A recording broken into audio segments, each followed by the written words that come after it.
Okay. Oh, notes.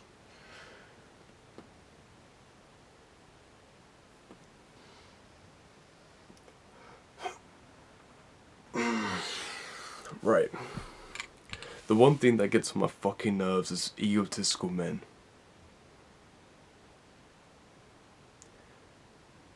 Now, I understand you having an ego or being somewhat arrogant if you've done what you've said and you've done the successes that you've always planned to do and you've actually accomplished certain things in your life. But if you haven't done a fucking thing, I need you to drop your fucking ego.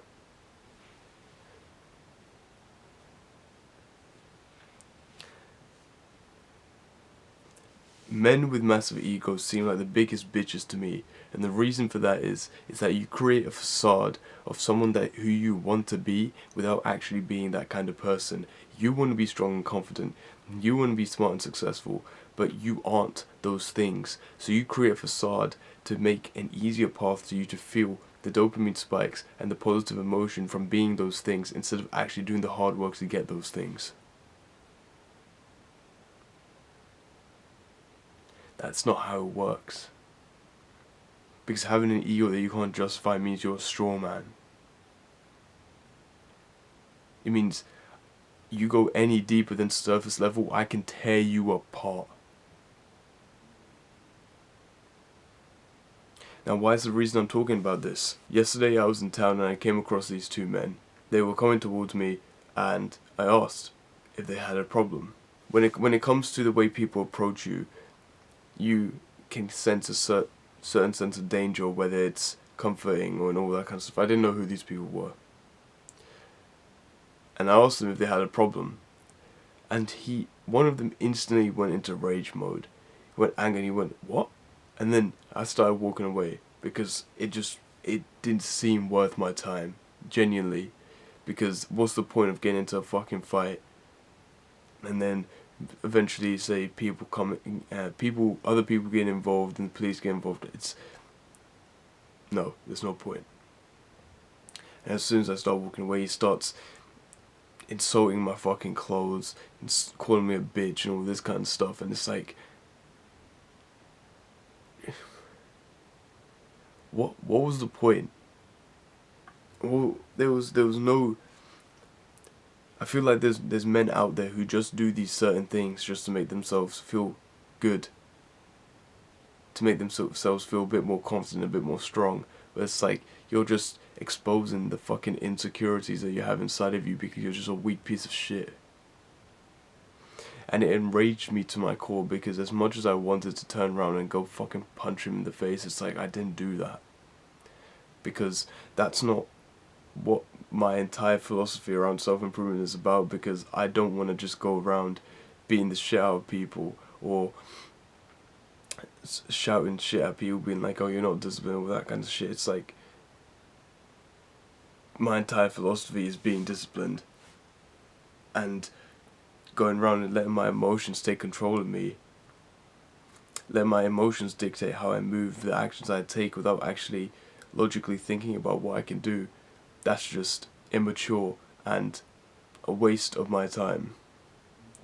Now, I'm very much fine with you having an ego if you're willing to go justify it. But there's no point of having an ego and using it as a way to present a persona to other people of the kind of person you are when you're not actually that kind of person.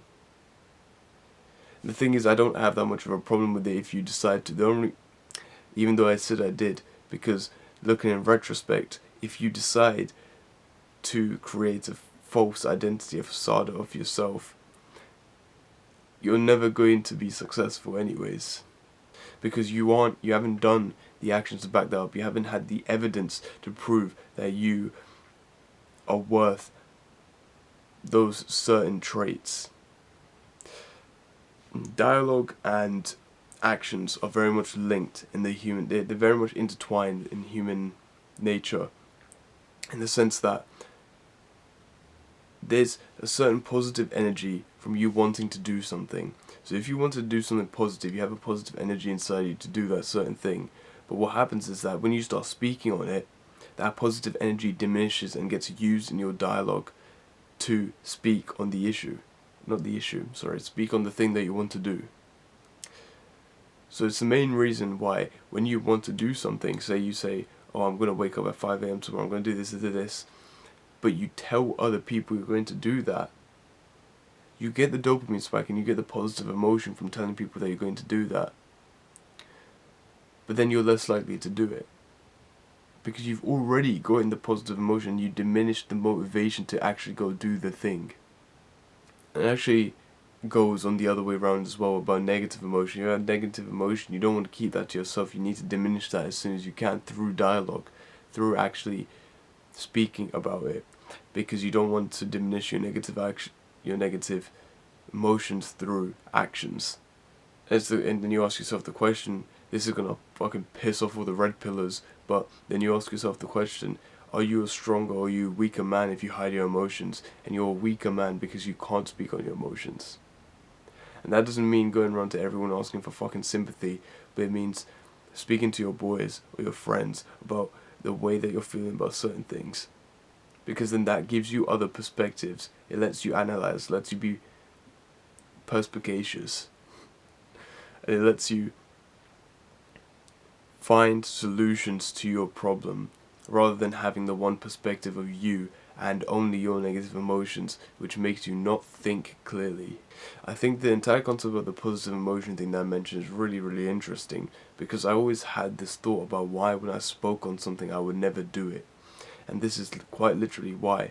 And I want you to think about it in a very, very logical sense, is that it's genuinely like a ball of energy inside of you. Think of it as just like a ball of water or something like that inside of you.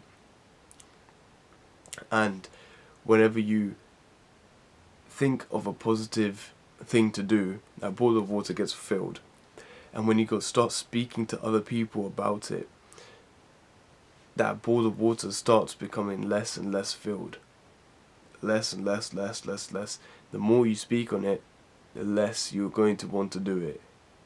Because you've already diminished all the positive emotion associated with that thing, and that you would have gotten from actually doing the thing, because you wanted the dopamine now instead of later.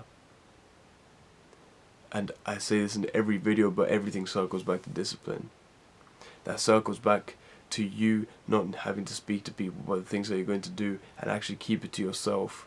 If you keep it to yourself, then you go do the actions, and that's when you receive the positive emotion. And if you do that over a long enough time frame, then that's where consistency comes from. You don't speak on it to other people. You keep the peace of whatever it is that you want to do to yourself.